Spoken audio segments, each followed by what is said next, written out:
Hey, there's the letter that MILegalize is signed on to with Dr. Sue Siseley. Let people know about that.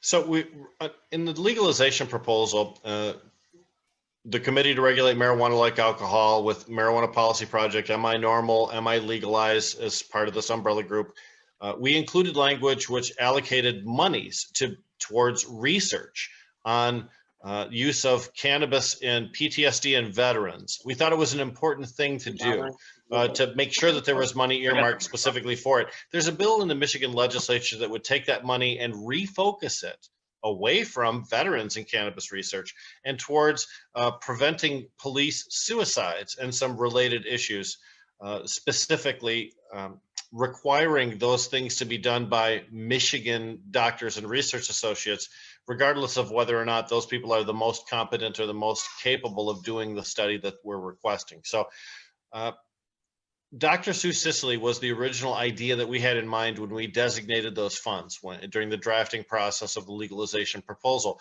Her program is specifically tailored towards helping veterans and PTSD, and it's won several national contracts in order to be able to do cannabis like that. In order to send a message to the governor and the legislature that we do not want that bill to succeed, that we'd like the money to stay where we intended it to go in the first place, Michigan NORML and Michigan Legalize have signed on to a letter from Dr. Siseley directed at the governor stating that this is the research she does and this is where those funds should remain. So we're hopeful that that will discourage people from addressing that bill, or at least bringing it up for a debate, or at least trying to pass it, or the governor signing it if it gets to the legislature. That bill because that requires is not what we intended. vote. Yeah, which is unlikely for what it wants to do, but it's still there, and it's still really important to confirm our original intention and to make that clear. And I feel good about participating with that.